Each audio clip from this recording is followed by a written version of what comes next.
இந்த இந்த அடுத்த 10 மாதம் நீங்கள் திமுகவை நீங்கள் டார்கெட் பண்ணி எல்லாம் பண்ணுவீங்க. அது தெரிஞ்ச விஷயந்தான். செந்தில் பாலாஜி கேஸ்லேயே கூட சுப்ரீம் கோர்ட் ஒரு கருத்து சொல்லியிருக்காங்க, கழுத்தில் கத்தியை வைக்கிற மாதிரி பதவி வேணுமா ஜாமீன் வேணுமான்ட்டு. அதுலேயே வந்து பாயிண்ட் வந்து டிஃபர் ஆகுது. எத்தனையோ பேர் ஜாமீனில் வெளில வந்து முதல்வராலாம் இருக்காங்க. இப்போ நம்ம நாட்டில் ஹேமந்த் சோரன் மாதிரி ஆளுங்கள்லாம் இருக்க தான் செய்கிறாங்க. அப்போ செந்தில் பாலாஜியோட கேஸ் முடியறதுக்கு இன்னும் 15 வருஷம் 20 வருஷம் ஆகும். அப்போ அது ஒரு எம்எல்ஏ எலெக்ஷன்லேயே போட்டி போட முடியாது, மந்திரி ஆக முடியாது. அப்போ அவர் கேஸ் முடியறதுக்கு ஆகுங்க 15 வருஷம். 2000 பேர் இருக்காங்க அந்த கேஸில்.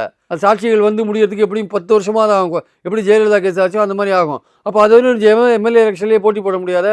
அவர் வந்து மந்திரி ஆக முடியாதா? போட்டி ஜெயிச்சாலும் மந்திரி ஆக முடியாதா? அப்போ அவருடைய அடிப்படை உரிமை நீங்களை கை வைக்கிறீங்களா?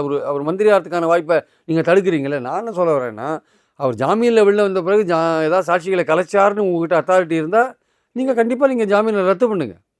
நீங்கள் நேரடியாக ரத்து பண்ணிட்டு போங்களேன். அவர் எதுக்கு கேள்வி கேட்குறீங்க? உனக்கு பவர் வேணுமா அது வேணுமான்னு? நீங்கள் ரத்து பண்ணுங்கள். அவர் அடுத்தது அவர் என்ன ஃபைட் பண்ணுமோ பண்ணிட்டு போகிறார்.